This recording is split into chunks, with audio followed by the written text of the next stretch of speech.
ನಿನ್ ಮುಖನ ಹೀಗೆ ಬೊಕ್ಸಲ್ಲಿ ಇಟ್ಕೊಂಡು ನಿನ್ನ ಈ ನಗುನ ನೋಡ್ತಾನೆ ಇರ್ಬೇಕು ಅನ್ಸುತ್ತೆ ಭೂಮಿ. ಜೀವನ ಪೂರ್ತಿ ನನ್ ಜೊತೆಲೇ ಇಟ್ಬಿಡು. ಸಾಹೇಬ್ರು ಭೂಮಿ ಭೂಮಿ ಏನಾಯ್ತು? ಅಷ್ಟೆಲ್ಲ ಕರೆದ್ರು ಕೇಳಿಸ್ಕೊಳ್ದೆ ಹಾಗೆ ಬಂದ್ಬಿಟ್ಟೆ. ಅತ್ತೆ, ನೀವ್ ಕರ್ದಿದ್ ನನಗ್ ಕೇಳಿಸ್ಲಿಲ್ಲ. ನಾನೆಲ್ಲೋ ಕಳ್ದೋಗ್ಬಿಟ್ಟಿದ್ದೆ ಅಂತ ಅನ್ಸುತ್ತೆ. ಇಷ್ಟಕ್ಕೂ ಏನ್ ಯೋಚನೆ ಮಾಡ್ಕೊಂಡ್ ಕಳ್ದೋಗಿದ್ಯಾ?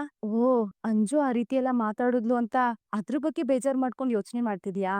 ಅಯ್ಯೋ, ಖಂಡಿತವಾಗ್ಲೂ ಇಲ್ಲ ಅತ್ತೆ. ಅವ್ರು ಮಾಡಿದ ಅವಮಾನಕ್ಕೆ ಬಹುಮಾನದ ರೀತಿಯಲ್ಲಿ ನನ್ ಬಗ್ಗೆ ನನ್ಗೆ ಒಂದ್ ಕ್ಲಾರಿಟಿ ಸಿಕ್ತು. ಕ್ಲಾರಿಟಿ ಸಿಕ್ತಾ? ಅಯ್ಯೋ ಭೂಮಿ, ಅದ್ ಏನು ಅಂತ ಸ್ವಲ್ಪ ಸರಿಯಾಗಿ ಹೇಳಮ್ಮ. ಅತ್ತೆ, ಇವಾಗ ನನ್ ಎಷ್ಟು ಖುಷಿಯಾಗಿದೆ ಅಂದ್ರೆ ತುಂಬಾನೇ ಖುಷಿಯಾಗಿದೆ. ಅನ್ಸುತ್ತೆ. ಅಲ್ಲಮ್ಮ, ನೀನು ಬೇಜಾರ್ ಮಾಡ್ಕೊಂಡಿರ್ತೀಯ ಅಂತ ನಿನ್ನ ಮಾತಾಡಿಸ್ಕೊಂಡು ಹೋಗೋಣ ಅಂತ ನಾನ್ ಬಂದೆ. ನೀನ್ ನೋಡಿದ್ರೆ ಇಷ್ಟು ಖುಷಿಯಾಗಿದ್ಯಲ್ಲ. ಆಯ್ತು, ನೀನ್ ಖುಷಿಯಾಗಿದ್ರೆ ನನಗೂ ಸಂತೋಷನೇ. ಆದ್ರೆ ಖುಷಿ ಕಾರಣ ಏನು ಅಂತ ಹೇಳ್ಬೋದಲ್ವಾ?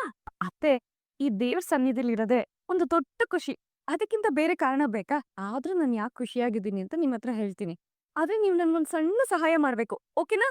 ಅಯ್ಯೋ, ಅಷ್ಟೇ ತಾನೇ. ಅದೇನು ಅಂತ ಹೇಳು, ಫಟಾಫಟ್ ಅಂತ ಮಾಡ್. ನನ್ ಮುಗ್ದು ಅತ್ತೆ. ಅತ್ತೆ, ಅಜ್ಜಿಗೆ ಮನೆಯವ್ರಿಗೆಲ್ಲಾರ್ಗೂ ಏನ್ ತಿನ್ನೋದಕ್ ಇಷ್ಟ ಅಂತ ನೀವ್ ಹೇಳ್ತೀರಾ? ನನ್ ಕೈಯಾರೆ ಎಲ್ಲ ಅಡ್ಗೆನೂ ಮಾಡ್ಬೇಕು. ಒಟ್ನಲ್ಲಿ 24 ಗಂಟೆ ನಿನ್ ಕೆಲ್ಸ ಮಾಡ್ಕೊಂಡೇ ಇರ್ಬೇಕು ಅಂತ ಡಿಸೈಡ್ ಮಾಡಿದ್ಯಾ ಅಲ್ಲ? ಅಲ್ಲಮ್ಮ ಭೂಮಿ, ಪಲ್ಲವಿಗ್ ಹೇಳಿದ್ರೆ ಮಾಡ್ತಾಳಲ್ವಾ? ನೀನ್ ಆರಾಮಾಗ್ ರೆಸ್ಟ್ ಮಾಡು. ಅದೇಗಾಗತ್ತತ್ತೆ? ನನ್ ಕೈಯಾರೆ ನಾನೇ ಅಡ್ಗೆ ಮಾಡಿ ನನ್ ಖುಷಿನ ಎಲ್ಲರೊಟ್ಟಿಗೂ ಹಂಚ್ಕೋಬೇಕು. ಅವಾಗ್ಲೇ ನನಗ್ ಸಮಾಧಾನ. ಹಾಗಾದ್ರೆ ವಿಷಯ ತುಂಬಾ ದೊಡ್ಡದಾಗಿದೆ ಅಂತಾಯ್ತು. ಹಾಗೇನಿಲ್ಲ ಅತ್ತೆ. ಇರುವೆ ತಗೊಂಡ್ ಹೋಗ್ತಾರೋ ಒಂದು ಬೆಲ್ಲದ ತುಂಡು ಅಂತ ಅನ್ಕೊಳ್ಳಿ. ಇರುವೆಗದ್ ದೊಡ್ಡದೆ. ಆದ್ರೆ ಸಿಹಿ ಪಡಿಬೇಕು ಅನ್ನೋ ಆಸೆ ಅಷ್ಟೆ. ನೀನು ಇರುವೆ ತರನೇ. ನಿನ್ ಸಂತೋಷನ ಎಲ್ರ ಜೊತೆನೂ ಹಂಚ್ಕೋತೀಯ. ಭೂಮಿ, ಯಾವಾಗ್ಲೂ ಎಲ್ರ ಬಗ್ಗೆನೂ ಯೋಚನೆ ಮಾಡ್ಕೊಂಡು ನಿನ್ನನ್ ನೀನೇ ಮರಿತೀಯಲ್ಲ. ನೋಡು, ಇನ್ಮೇಲಾದ್ರೂ ನಿನ್ ಬಗ್ಗೆ ಸ್ವಲ್ಪ ಯೋಚನೆ ಮಾಡು. ಅತ್ತೆ, ಇನ್ ಮುಂದೆ ನನ್ ಬಗ್ಗೆ ನಾನು ಯೋಚನೆ ಮಾಡ್ತೀನಿ. ನನ್ ಬಗ್ಗೆ ಯೋಚನೆ ಮಾಡಿದ್ರೆ ತಾನೇ ನನ್ ಹೃದಯದಲ್ಲಿರೋರು ಚೆನ್ನಾಗಿರೋದು. ಸರಿ, ಮತ್ತೆ ಏನ್ ಯೋಚನೆ ಮಾಡ್ತಿದೀಯಾ? ಪುರ್ಸೊತ್ತಿಲ್ದಂಗೆ ಯಾವಾಗ್ಲೂ ಕೆಲ್ಸ ಮಾಡ್ತಾನೆ ಇರ್ತೀಯ. ಈಗ ಹೇಗೂ ರೂಮಲ್ಲಿ ಇದೆಯಾ ತಾನೆ? ಸ್ವಲ್ಪ ಹೊತ್ತು ರೆಸ್ಟ್ ಮಾಡು. ನೀನ್ ಹೇಳಿರೋ ಅಡ್ಗೆ ಎಲ್ಲ ಲೀಸ್ಟ್ ಮಾಡ್ಕೋತೀನಿ. ರಾತ್ರಿ ಊಟಕ್ಕೆ ಅದನ್ನೆಲ್ಲ ಮಾಡೋಣ, ಓಕೆನಾ? ಓಕೆ, ಡನ್ ಆಗಿದೆ. ಬರ್ಲಾ? ಜಾಸ್ತಿ ಯೋಚನೆ ಮಾಡ್ಬೇಡ. ಸರಿ ಅತ್ತೆ. ಏನು ಅಜಿತ ಇದು? ಅಲ್ಲ ಕಡೆ, ಹೀಗೆ ಸುಮ್ನೆ ಯೋಚನೆ ಮಾಡ್ತಾ ಕೂತ್ಕೊಂಡ್ರೆ ಯಾವ ಸಮಸ್ಯೆನೂ ಬಗೆಹರಿಯಲ್ಲ. ಏನ್ ಮಾಡ್ಬೇಕು ಅಂತೀರಾ? ಹೇಳ್ತಿ, ಈಗ ನಾವಿಬ್ರು ಸೀದಾ ಮನೆಗೆ ಹೋಗ್ತಿದೀವಿ ಅಷ್ಟೇ. ಮನೆಗೆ ಹೋಗಿ ಏನ್ ಮಾತಾಡ್ತೀರಾ? ನೋಡು ಅಜಿತ, ಪ್ರಪಂಚದಲ್ಲಿ ವ್ಯಕ್ತಿಗಳು ಹೇಗಿರ್ತಾರೆ ಗೊತ್ತಾ? ಕೆಲವರು ನೋಡಿದ ಮೊದಲ ದೃಷ್ಟಿಯಲ್ಲೇ, ಅಂದ್ರೆ ಮೊದಲ ನೋಟದಲ್ಲಿ ಪ್ರೀತಿಯಾಗಿದೆ ಅಂತ ನೇರವಾಗಿ ಹೋಗಿ ಪ್ರಪೋಸ್ ಮಾಡ್ಬಿಡುತ್ತೆ. ಆದ್ರೆ ಭೂಮಿ ವಿಚಾರದಲ್ಲಿ ಹಾಗಿಲ್ಲ. ಅವಳು ವಿಭಿನ್ನವಾಗಿದ್ದಾಳೆ. ಅವಳಿಗೆ ತಾನು ಕಾಳಜಿ ಮಾಡ್ತಿದ್ದೀನೋ, ಪ್ರೀತಿ ಮಾಡ್ತಿದ್ದೀನೋ, ಇದೇ ಗೊಂದಲದಲ್ಲಿ ಬಿದ್ದು ಒದ್ದಾಡ್ತಿದ್ದಾಳೆ. ಹಾಗಾಗಿ ನಿನಗೆ ಇದನ್ನೆಲ್ಲ ನಾನು ಹೇಳ್ತಾ ಇರೋದು. ಆದ್ರೆ ನಿನಗೆ ಅದು ಅರ್ಥ ಆಗ್ತಿಲ್ಲ. ಹೋಗ್ಲಿ ಬಿಡು, ನಾನೇ ಮನೆಗೆ ಹೋಗಿ ಭೂಮಿಗೆ ಹೇಳ್ತೀನಿ, ನಿನಗೆ ಅವಳ ಮೇಲೆ ಗಾಢವಾದ ಪ್ರೀತಿ ಇದೆ ಅಂತ. ಆಮೇಲೆ ಅವಳ ಮನಸ್ಸಲ್ಲಿ ಏನಿದೆ ಅಂತ ನಾನೇ ತಿಳ್ಕೊತೀನಿ. ಬೇಡ ಸತ್ಯನ, ಈಗಾಗ್ಲೇ ಭೂಮಿ ಮನ್ಸಲ್ಲಿ ಏನಿದೆ ಅನ್ನೋದನ್ನ ಹೇಳ್ಕೊಂಡಿದ್ದಾಳ. ಅವಳ ಮನ್ಸಲ್ಲಿ ನಾನೊಬ್ಬ ಗೆಳೆಯ. ಇನ್ನು ಪ್ರೀತಿ ಅನ್ನೋ ವಿಚಾರದಲ್ಲಿ ನಾವು ಅವಳಿಗೆ ಫೋರ್ಸ್ ಮಾಡೋದ್ ಬೇಡ ಸತ್ಯನ್. ಇದನ್ನ ಇಲ್ಲಿಗೆ ಬಿಟ್ಬಿಡೋಣ.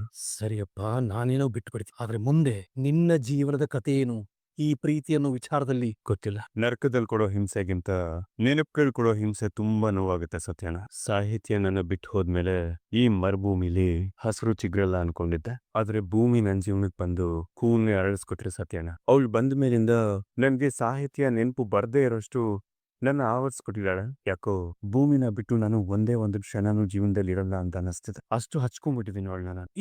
ಇದನ್ನೇ ನೀನು ಅವ್ರ ಹತ್ರ ಹೇಳು, ಇಲ್ಲ ನಾನು ಹೇಳಕ್ ಬಿಡು. ಸತ್ಯನ, ಭೂಮಿ ಕಣ್ಣಲ್ಲಿ ಕಣ್ಣಿಟ್ಟು ಐ ಲವ್ ಯು ಭೂಮಿ ಅಂತ ಹೇಳಿದೀನಿ. ಆಗ್ಲೇ ಅದು ಅರ್ಥ ಆಗಿಲ್ಲ. ಇನ್ನು ಈಗ ಇದನ್ನೆಲ್ಲ ಹೋಗಿ ಹೇಳಿದ್ರೆ ಅವಳಿಗೆ ಅರ್ಥ ಆಗತ್ತೆ ಅಂತ ಹೇಳ್ತೀರಾ? ಇನ್ನು ಒಂದೇ ಒಂದು ತಿಂಗಳಿದೆ ಸತ್ಯನ ನಮ್ಮ ಕಾಂಟ್ರಾಕ್ಟ್ ಅಗ್ರಿಮೆಂಟ್ ಪೀರಿಯಡ್ ಮುಗಿಯೋದಕ್ಕೆ. ಅದಾದ್ಮೇಲೆ ಭೂಮಿ ನನ್ನನ್ನ ಬಿಟ್ಟು ಹೋಗ್ಬಿಟ್ಟಲ್ಲ. ಮೊದಲನೇ ಪ್ರೀತಿ ಕಳ್ಕೊಂಡಾಗ ಅದನ್ನ ಎದುರಿಸಿ ಹೇಗ್ ಜೀವನ ಕಟ್ಕೊಂತೀನಿ ಅನ್ನೋ ಭಯ ಇತ್ತು. ಆದ್ರೆ ಈಗ ಹೇಗ್ ಹೊಡ್ತಾ ಬೀಳುತ್ತೆ ಅಂತಾನೆ ಗೊತ್ತಾಗ್ತಿಲ್ಲ ಸತ್ಯನ. ತುಂಬಾ ಕಷ್ಟ ಆಗ್ತದೆ. ಭೂಮಿ ಇಲ್ಲದೆ ನನ್ ಜೀವನನ ಇಮ್ಯಾಜಿನ್ ಮಾಡೋದಕ್ಕೂ. ಸಾಹೇಬ್ರೆ, ಯಾಕೆ ಹೀಗ್ ನೋಡ್ತಿದ್ದೀರಾ ನನ್ನನ್ನ?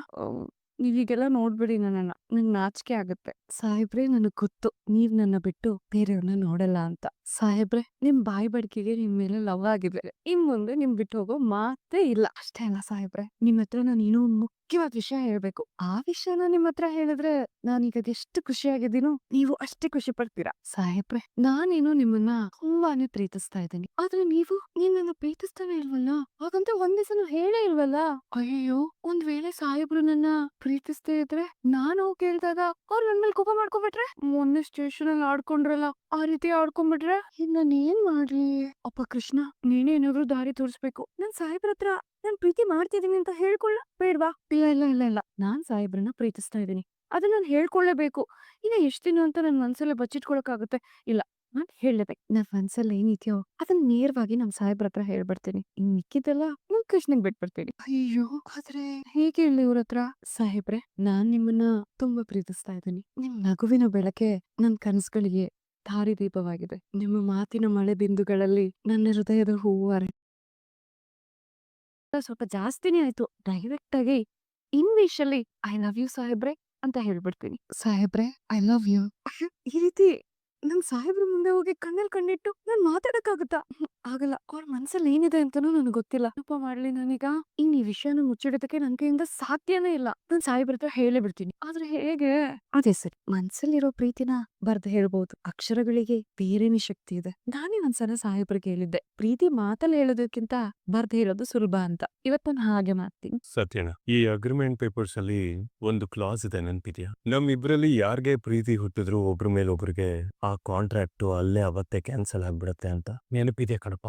ಆ ಕ್ಲಾಸಸ್ ಗಳನ್ನ ನೀನೇ ಸೇರಿಸಿದ್ದು ಅಂತ ಖಂಡಿತ ನೆನಪಿದೆ ನನಗೆ. ಹೌದು ಸತ್ಯನ, ಆ ಕ್ಲಾಸ್ ನಾನೇ ಆಡ್ ಮಾಡ್ದೆ. ಆದ್ರೆ ಈಗದು ನನಗೆ ತೊಂದರೆ ಆಗತ್ತೆ ಅಂತ ಅನ್ಕೊಂಡಿರ್ಲಿಲ್ಲ. ಇದೆಲ್ಲ ಹೀಗಾಗ್ತಿದೆ, ನನಗೊಂದು ಅರ್ಥ ಆಗ್ತಿಲ್ಲ. ಕಾಂಟ್ರಾಕ್ಟ್ ಮುಗಿಯೋದಕ್ಕೆ ಇನ್ನು ಸ್ವಲ್ಪ ದಿನಗಳಿದೆ. ಈಗ ನಾನು ಭೂಮಿಗೆ ನನ್ನ ಪ್ರೀತಿ ಮ್ಯಾಯ ಹೇಳ್ಕೊಂಡ್ರೆ, ನಾನು ಅಗ್ರಿಮೆಂಟ್ ಪೇಪರ್ಸ್ ಅಲ್ಲಿ ಮೆನ್ಷನ್ ಮಾಡಿ ಪಾಯಿಂಟ್ ನ ಬ್ರೇಕ್ ಮಾಡಿದೆ ಅಂದ್ಬಿಟ್ಟು ಅವಳು ನನ್ನನ್ನ ಬಿಟ್ಟು ಹೋಗ್ಬಿಟ್ರೆ ನನಗ್ ಮಾತುಗಳೇ ಮರ್ತು ಹೋದಾಗ. ಅಲ್ಲಪ್ಪ, ಇದಕ್ಕೇನು ಪರಿಹಾರನೇ ಇಲ್ವಾ? ಇದೆ ಸತ್ಯನ, ಇದೆಲ್ಲದಕ್ಕೂ ಒಂದು ಪರಿಹಾರ ಇದೆ. ಇನ್ಮೇಲೆ ನಾನು ಭೂಮಿಯಿಂದ ದೂರ ಇರೋದು. ಶ್ರವಣ, ಯಾಕಪ್ಪ ಎಲ್ರನ್ನು ಬರೋದಕ್ಕೆ ಹೇಳಿದೆ? ವಿಷಯ ಇದೆ ಬಾಬಾ, ತುಂಬಾ ಇಂಪಾರ್ಟೆಂಟ್ ವಿಷಯ. ಈಗ ಮನೆ ಪರಿಸ್ಥಿತಿ ಸ್ವಲ್ಪ ತಿಳಿಯಾಗಿರೋದ್ರಿಂದ ಈ ವಿಷಯನ ಪ್ರಸ್ತಾಪ ಮಾಡ್ಬೇಕು ಅನಿಸ್ತು. ಇನ್ಯಾವತ್ತೂ ಸಿಗೋದೇ ಇಲ್ಲ ಅನ್ಕೊಂಡಿದ್ದೆ. ಶಾರದಾ ಕೂಡ ಸಿಕ್ಕಿದ್ಲು.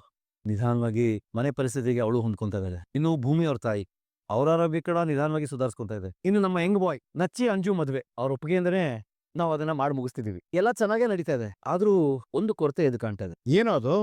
ನನ್ ಕಂದ ಮನಸ್ವಿನಿ ಮದ್ವೆ. ಅವ್ರು ಮದ್ವೆ ಮಾಡಿ ಮುಗಿಸಿದ್ರೆ ತಂದೆಯಾಗಿ ನಾನು ನನ್ನ ಜವಾಬ್ದಾರಿನ ಕಳ್ಕೊಂತೀನಿ. ಹಾಗಾದ್ರೆ ಶ್ರವಣ, ಹುಡುಗನ್ನ ಹುಡ್ಕೋದಕ್ ಶುರು ಮಾಡಿದ್ರೆ ಆಯ್ತು. ನಾನು ಆಗ್ಲೇ ಒಬ್ಬ ಒಳ್ಳೆ ಹುಡುಗನ ನೋಡಿದೀನಿ. ಓ, ನಾಳೆ ಬೆಳಗ್ಗೆನೆ ಅವರು ಮನಸ್ವಿನಿ ನೋಡೋದಕ್ಕೆ ಮನೆ ಬರ್ತಾ ಇದಾರೆ. ಏನಪ್ಪ ನೀವು ನನ್ಗೊಂದ್ ಮಾತು ಹೇಳ್ದೆ ಇಂಥದ್ದು ಡಿಸಿಷನ್ ತಗೊಂಡಿದ್ದೀರಲ್ಲ? ಎಲ್ಲ ನಿನ್ನೊಳ್ಳೇದಕ್ಕೆ ಅಲ್ಲ ಕಂದ. ಆದ್ರೆ ಅವ್ರನ್ನ ಈಗ್ಲೇ ಯಾಕೆ ಕರೆಸ್ತಿದ್ದೀರಾ? ಅಮ್ಮ ಮೊದ್ಲಿನ ಹಾಗೆ ಆಗೋವರೆಗೂ ನನಗೆ ಈ ಮದ್ವೆ ಬೇಡ. ನೀನ್ ಹೀಗೆ ಹೇಳ್ತೀಯ ಅಂತ ದೇವಿಯನ್ನು ಹೇಳಿ. ಅಮ್ಮ ಹುಷಾರಾದ್ಮೇಲೆ ಇಷ್ಟು ವರ್ಷ ಆದ್ರೂ ಯಾಕೆ ನನ್ನ ಮಗಳು ಮದ್ವೆ ಮಾಡಿಲ್ಲ ಅಂತ ನೊಂದ್ಕೊಳ್ಳಲ್ಲ ಕಂದ. ನಾನು ಅವತ್ತು ಹೇಳಿದ್ದೆ, ಇವತ್ತು ಹೇಳ್ತಾ ಇದೀನಿ, ಮದ್ವೆ ಮಾಡ್ಕೊಂಡ್ಬಿಡ್ಕಂದ. ಹೇಗೂ ಅಮ್ಮನ ಭೂಮಿ ನೋಡ್ಕೊಂತ ಹೇಳಲ್ವಾ? ಒಳ್ಳೆ ಸಂಬಂಧ ಸಿಗೋದು ತುಂಬಾ ಕಷ್ಟ ಇದೆ. ಹುಡುಗ ತುಂಬಾ ಒಳ್ಳೆಯವನು. ನೀನ್ ಕೆಲ್ಸಕ್ಕೆ ಹೋಗ್ಲೇಬೇಕು ಅಂತ ಏನ್ ಬಲವಂತ ಮಾಡಲ್ಲ. ಅಂಡ್ ಇನ್ ಫ್ಯೂಚರ್ ಅಲ್ಲಿ ನೀನ್ ಏನಾದ್ರು ಕೆಲ್ಸಕ್ಕೆ ಹೋಗ್ಬೇಕು ಅಂತ ಅನ್ಸಿದ್ರು ಅವನೇನ್ ತಡೆಯಲ್ಲ. ಎಲ್ಲಾ ತರದಲ್ಲೂ ನೀನ್ ಹೊಂದ್ಕೊಳ್ಳೋಂತ ಹುಡುಗನ್ನೇ ಹುಡುಕಿದೀನಿ. ಒಳ್ಳೆ ಸಂಬಂಧ ಇದ್ರೆ ಮತ್ತೆ ಅಮ್ಮ, ನಮ್ ಶ್ರವಣ ನೋಡಿರೋ ಹುಡುಗ ಅಂದ್ರೆ ಸುಮ್ನೆನಾ? ಒಳ್ಳೆ ಸಂಬಂಧನೇ ನೋಡಿರ್ತಾನೆ. ಒಟ್ನಲ್ಲಿ ಆದಷ್ಟು ಬೇಗ ಮದ್ವೆ ಫಿಕ್ಸ್ ಆಗ್ಬಿಟ್ರೆ ಅಷ್ಟೇ ಸಾಕು. ನಮ್ ನಚ್ಚಿ ಮತ್ತೆ ಅಂಜು ಮದ್ವೆ ದಿನನೇ ಇವ್ಳ ಮದ್ವೆನ ಮಾಡಿ ಮುಗ್ಸಿದ್ರಾಯ್ತು. ಅಥವಾ ಹಿಂದೆ ಮುಂದೆ ಯಾವ್ದಾದ್ರು ಒಂದ್ ಒಳ್ಳೆ ಮುಹೂರ್ತ ನೋಡಿ ಇವ್ಳ್ ಮದ್ವೆ ಮಾಡಿದ್ರಾಯ್ತು ಅಲ್ವಾ? ಆದ್ರೆ ಅಪ್ಪ, ಏನ್ ಕಂದ? ನಾನು ಒಂದ್ ಹುಡುಗನ ಪ್ರೀತಿಸ್ತಿದ್ದೇನೆ. ಅಮ್ಮ ಹುಷಾರಾದ್ಮೇಲೆ ನಾನೇ ಈ ವಿಷಯನ ನಿಮ್ಗೆ ಹೇಳ್ಬೇಕು ಅಂತ ಇದ್ದೆ. ಆದ್ರೆ ಅಷ್ಟ್ರಲ್ಲಿ ನನ್ಗೆ ಒಂದ್ ಮಾತು ಹೇಳ್ದೆ ಸಂಬಂಧ ನೋಡ್ತಿದ್ದೀರಾ.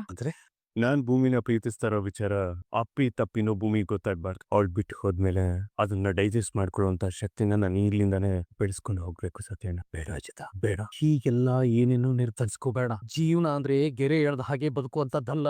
ಆದ್ರೆ ಈ ಮಾತು ಎಲ್ಲಾ ಪರಿಸ್ಥಿತಿಗೂ ಸೂಟ್ ಆಗಲ್ಲ ಸತ್ಯಣ್ಣ. ಸತ್ಯಣ್ಣ, ನಾನು ಈಗೇನಾರು ನಡ್ಕೊಂಡಿಲ್ಲ ಅಂತ ಹೇಳಿದ್ರೆ ಅಗ್ರಿಮೆಂಟ್ ಮುಗಿಯೋದಕ್ಕಿಂತ ಮುಂಚೆನೆ ಭೂಮಿ ನನ್ನಿಂದ ದೂರ ಆಗ್ಬಿಡ್ತಾಳೆ. ಯಾವಾಗ್ಲೂ ಅವಳು ಹೇಳೋ ಹಾಗೆ ಸಿಡಿಕ್ ಮೂತಿ ಸಾಹೇಬ್ರು ಅದೇ ತರ ಇದ್ಬಿಡ್ತೀನಿ. ಭೂಮಿಗೆ ನನ್ ಮೇಲೆ ದ್ವೇಷ ಹುಟ್ಟಬೇಕು, ಆ ತರನೇ ಇರ್ತೀನಿ. ಆಗ್ಲೇ ನಾವಿಬ್ರು ದೂರ ಆದ್ಮೇಲೂ ಭೂಮಿಗೂ ತೊಂದರೆ ಆಗಲ್ಲ, ನನಗೂ ತೊಂದರೆ ಆಗಲ್ಲ. ಹೇಳ್ತಿದ್ಯಾ ನೀನು? ಅಲ್ಲಕ್ಕನು ಇದನ್ನೆಲ್ಲ ಜೀವಕ್ಕೆ ತಡ್ಕೊಳ್ಳೋ ಶಕ್ತಿ ಇದೆ ಅನ್ಕೊಡ್ತೀಯಾ? ಈ ನಿಮ್ ಪ್ರಶ್ನೆಗೆ ನನ್ಗೆ ಉತ್ತರ ಇಲ್ಲ ಸತ್ಯ. ಆದ್ರೆ ಇದನ್ನ ಬಿಟ್ಟು ಬೇರೆ ದಾರಿ ಇಲ್ಲ. ಈಗ ಅವಳು ನನ್ನ ಪ್ರೀತಿಯಿಂದ ನೋಡ್ತಾ ನನ್ನ ಇಷ್ಟೊಂದು ಕಾಳಜಿ ಮಾಡ್ತಾ ಇದ್ರೆ ಅವಳು ಹೋದ್ಮೇಲೆ ನನ್ ಜೀವಂತ ಶವ ಆಗೋಗ್ತೀನಿ ಸತ್ಯಣ್ಣ. ಅದಕ್ಕೆ ಅಟ್ಲೀಸ್ಟ್ ನಾನ್ ಅವಳಿಂದ ದೂರ ಆಗೋ ನಾಟಕ ಮಾಡಿದ್ರೆ ಅವಳಿಗೆ ನನ್ ಮೇಲೆ ದ್ವೇಷ ಹುಟ್ಟಿ ಅವಳಿಂದ ದೂರ ಆಗ್ತಾ. ಆಗ್ಲೇ ಭೂಮಿಗೂ ಒಳ್ಳೇದು, ನನಗೂ ಒಳ್ಳೇದು. ಪ್ರೀತಿಯ ಸಿಡುಕ್ಮೂರ್ತಿ ಸಿದ್ದಪ್ಪ.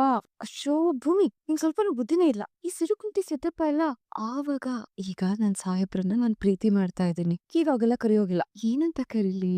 ನನ್ ಸಾಹೇಬ್ರನ್ನ ನನ್ ರಾಜ ಅಂತ ಕರೀಲ, ಅಥವಾ ಮುತ್ತು ಬಂಗಾರ ಅಂತ ಕರೀಲ, ಇಲ್ಲ ಅಂದ್ರೆ ರೀ ಏನು ಅಂದ್ರೆ ಹಾಗಂತ ಕರೀಲ? ಅಲ್ಲ, ಕೇಳಕ್ಕೇನೋ ತುಂಬಾ ಚೆನ್ನಾಗಿದೆ. ಆದ್ರೆ ಅದನ್ ಸಾಹೇಬ್ರು ಓದುವಾಗ ಅದ್ ಹೇಗಿರುತ್ತೋ ಏನೋ. ಇಲ್ಲ ಅಂದ್ರೆ ಸುಮ್ನೆ ಸಿಂಪಲ್ ಆಗಿ ಬರ್ದ್ಬಿಡ್ತೀನಿ.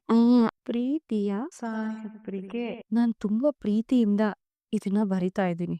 ನನ್ ಮನ್ಸಲ್ಲಿರೋ ಭಾವನೆಗಳಿಗೆ ಈ ಪದಗಳ ಮೂಲಕ ಜೀವ ತುಂಬ್ತಾ ಇದ್ದೀನಿ. ನಿಮ್ಗೆ ಇದು ಅರ್ಥ ಆಗತ್ತೆ ಅಂತ ಅನ್ಕೊಂಡಿದ್ದೀನಿ. ಇಷ್ಟು ದಿನ ನನ್ ಮನಸ್ಸಿನ ಆಳದಲ್ಲಿ ನಿಮ್ ಬಗ್ಗೆ ಈ ಪ್ರೀತಿ ಇತ್ತು. ಆದ್ರೆ ನಾನ್ ಅದನ್ನ ಒಪ್ಕೊಂಡಿರ್ಲಿಲ್ಲ. ಇವತ್ತು ಒಪ್ಕೋತಾ ಇದ್ದೀನಿ. ನನ್ ಕಣಕಣದಲ್ಲೂ ನಿಮ್ ಬಗ್ಗೆ ಪ್ರೀತಿ ತುಂಬಿದೆ. ನೀವ್ ಒಪ್ಪೋದಾದ್ರೆ ನಾನ್ ಮಿಸಸ್ ಅಜಿತ್ ಆಗಿ ಜೀವನ ಪರ್ಯಂತ ನಿಮ್ ಜೊತೆಲಿರ್ತೀನಿ. I love you.